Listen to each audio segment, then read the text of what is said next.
No, right now we're in my own personal film studio. Yeah, it's my garage.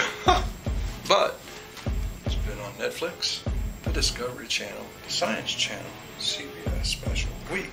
So, it's legit.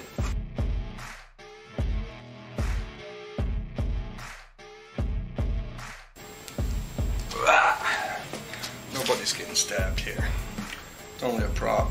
Actually, it's not a prop. It would probably stab you. But nobody's getting stabbed here.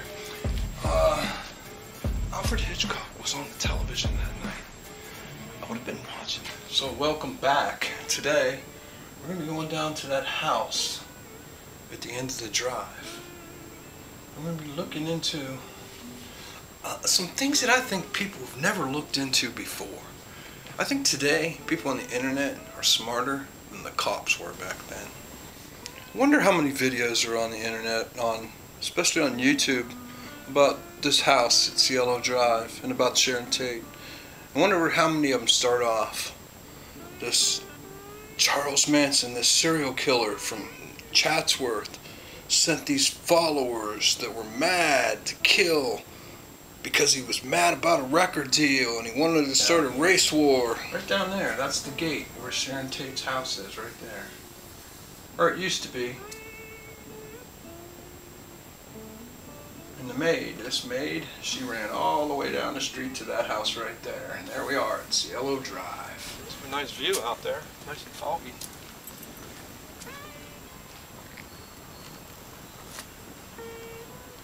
Yes. But you can get a great view of the, well, you can get a great view of the city, but... I can get a great view right from your door. So you got a better view of the city up there, when it's clear, I mean. And you can see the way that the driveway makes its way up to the Tate gate as well. But this house and that house were the only two houses here way back when.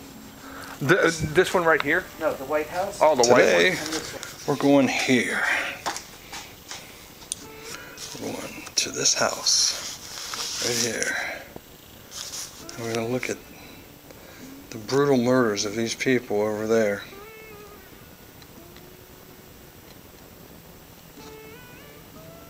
It happened inside this house and outside on the lawn and also out in the driveway. The house isn't there anymore, but we can still go right over here and talk about it. What used to be in here, and show some pictures of what used to be in here, and let some people talk about it who was in here when it used to be. You know how the story goes. They went out for a night to eat. There was supposed to be a party. Hundreds of people were supposed to be there. None of them ever showed up. But these people did. They showed up at Sharon's house. They went to El Coyote. I doubt very much she knew that that would be her last day on earth when she did get back to her house. Because later that night, the Manson family would come and butcher her in her own house. Her and all her friends. And her newborn baby as well. This is the trip the killers took. And these are the people who went in that house to kill those people. So we're going back to a murder scene. A murder scene that isn't there anymore. It's only there in your imagination or in pictures if you draw them on paper. But we're going over there just to remember it.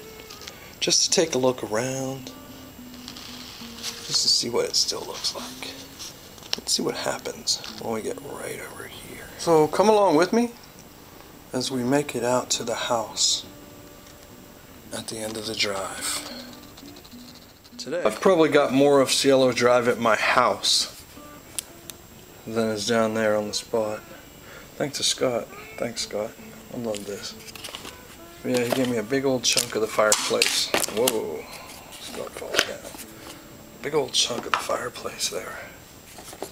If this thing could talk. Which was the house that Chapman went to? That house right there. Chapman went to this house. She went to this house? But she went to the first house, but no one answered. Oh. Get involved.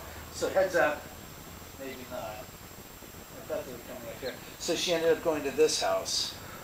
Oh, okay. And that's. And where would she have knocked on the door at? Inside this little carport thing? Yeah, that's Because there is no other door, right? That's the actual original entrance Huh. to the place. The main entrance, there's a carpet, water, 69, just all over. Yeah, it would have had the gate on it probably, yeah. It would have just been, Two-car garage, two-car carports. and she would have been, Over there, and then she ran to here. and then she would have been knocking on the door here? Yeah, the real door. Yeah, not this gated thing, yeah. Obviously, that was installed long after. It looks like the real door's still on there too, actually. It looks like a leaded glass door. So when she went to the door, did they get a hold of somebody here to be able to call the police? The son of the owner was there, the 16-year-old son, Scott okay. Michaels, told me the whole story. It's like, so that's where it is. Yeah, that's where Winifred Chapman came. It's like, oh, okay. So she must have come up every day, walked up the road every day from the bus stop or somewhere. Yeah. 2/10 of a mile up to the Probably dropped her off way. Not back in them days. They probably dropped her way down. Probably on. That's a good question. I don't know where the bus stop. Could have been on Cielo itself, though, on the bottom of Benedict and Cielo. But still, it's a hell of a walk. That's a hell of a walk, all uphill too. Yeah, it's not a fun walk. And then if you get down there and find somebody murdered, then what do? Where do you run then? That's First houses, I guess. She's not answering the door. She doesn't want to get involved, and so then they're left here. Personally, I think the best people to listen to about what happened in the house, rather than any tour company that just drives you by and says, hey, look, there's the house. Nobody gets stabbed or nothing. I expect somebody to be stabbed on one of those tours.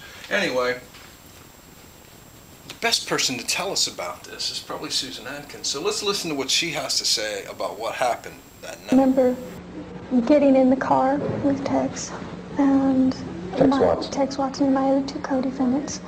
3 co-defendants, actually. And before I ever got in the car,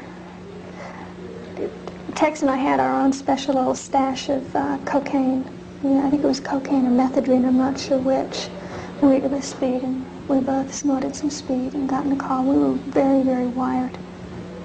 We had our own private stash of dope that Manson didn't know about. He didn't know about it. I know he didn't know about it because I talked to him about drugs a lot over at that ranch, and he honestly, he looked stupefied. He looked dumbfounded to the whole question of me even asking of why there would be drugs over there. So he didn't know about this private stash of cocaine or methadone. She don't even know what the hell she took. She just snorted it. She don't know what she took. She don't even know where Tex got it from. No idea whatsoever. So we know that Manson had nothing to do with whatever she snorted. Could have been heroin. Who knows what she snorted? Could have been angel dust. That was pretty popular back in the time too as well. Who knows what she even snorted? So I remember when we first went in, one of the people said, "Who are you?" And Tex said, "I'm the devil, and I'm here to do the devil's business."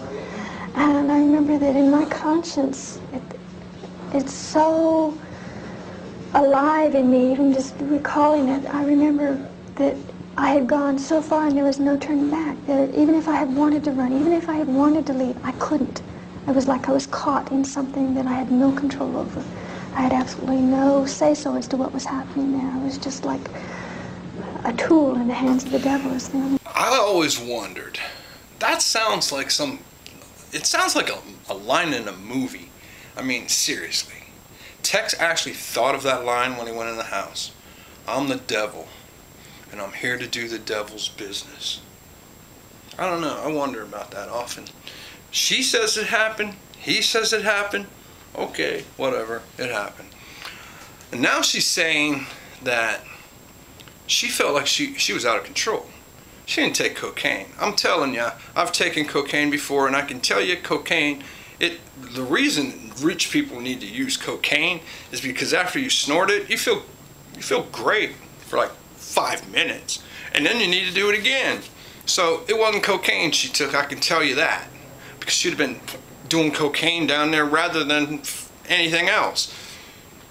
Methadone, I don't know if it makes you actually go out of your mind like that, so I don't think she took that. So she's talking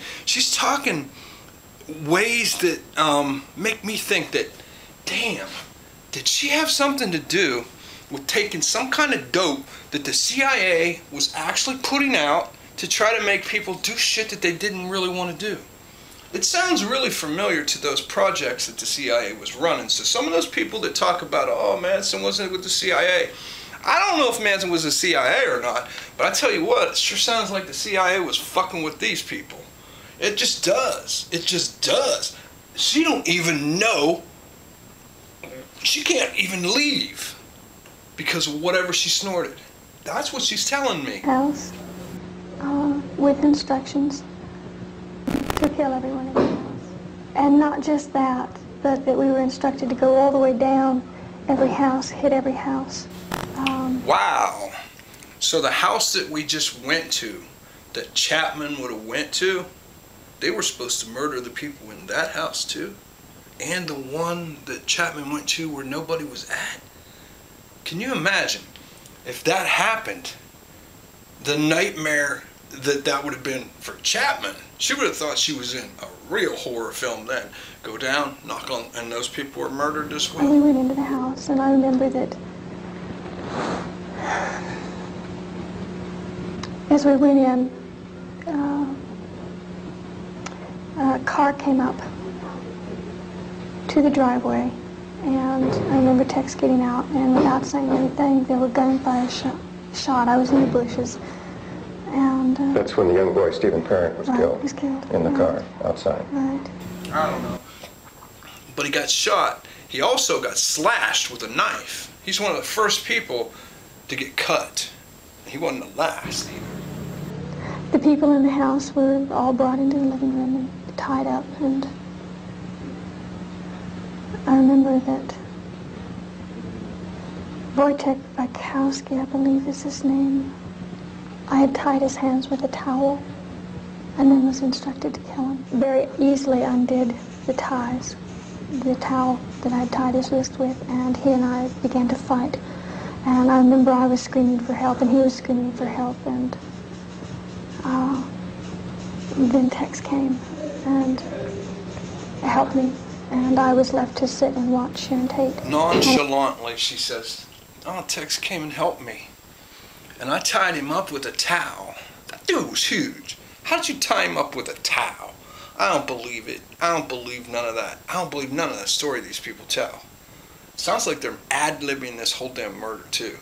She already came in and says she don't know where she's at. She can't stop herself. She's so high on whatever she snorted. But now she's telling all the details of how she tied some dude up with a towel who's way bigger than her. I mean, way bigger. And now all Tex came to help? No, Tex didn't come to help. Tex came to slaughter that guy. So, she says Tex came to help her. Yeah. He stabbed that guy. Count with me now. 1, 2, 3, 4. You'll be bored by the time we get to the end because he stabbed him 51 times. 51 times. 51 times. Face to face. Eyeball to eyeball. And I'm stabbing you 51 times. I got some grudge against you. I got some vendetta against you. I don't like you. Because I'm just not trying to kill you. I can't stand you. I am showing you face to... Something's going on here. Does this sound like a race? They're trying to start a race war here? He's stabbing a white dude 51 times. And I was left to sit and watch Sharon Tate. And about that time, I can remember seeing people just scattering in different places and running in different places. She remembers all these people running, and yeah, that was Pat chasing Abigail down the hallway. And guess what? And they stabbed that poor lady 28 times. 28 times. So Pat, she was pretty wild with the knife too. Did she snort any of that dope? Or was she just winging it? A lot of questions here. 28 times they stabbed her. That was the girlfriend of the guy that they just stabbed 51 times. 51 times. All because Manson didn't get a music contract? Huh? And I was left sitting with Sharon Tate, and she was talking to me, and I remember that I had absolutely, I felt nothing. I felt absolutely nothing for her as she begged for her life and for the life of her baby. She didn't care at all. But at the end of her life, she was begging for that same mercy, and karma's a bitch. So, I guess if we listened to him, the first cop on the scene, they had no idea what was going on either. I don't think they ever knew what was going on. I don't think anybody knows what's going on. So, if you ever take a trip up to this gate, keep your mind open, because the things that they say was going on there, I think they were trying to cover up something there. I really do. I think they were trying to cover up something in Hollywood. These Manson murder things, I don't really know, honestly. I don't believe any of it. Why would you go there and stab some pregnant lady 16 times? Abigail Folger 28 times. Wojtek got stabbed 51 times. He was the sorriest one of them all. Damn, 51 times. Jay Sebring, they kicked him in the eye. They broke his eye socket. That was after they stabbed him 7 times. And then they hung him. Or they staged it, or somebody staged it. So if you ever do make it over to the Cielo gate, don't tell the same old story. Don't go back there to tell, oh, there was a race. Well, no, we don't want to hear that no more. Come up with something better than that. Because a lot more was going on than that. 102 stab wounds. Can you imagine 102 times? And Tex did most of that. What was they snorting that day? Why was they supposed to kill everybody on the street? What purpose was that? What was going on here? Who was in control? They say Manson was in control. Who was in control of Manson? Was somebody controlling him? We'll never know. Unless somebody comes to some better story than, there was this cult leader, he was a serial killer, and he went up to send his followers up to this house, and they murdered everybody, took their bait. Until next time, peace.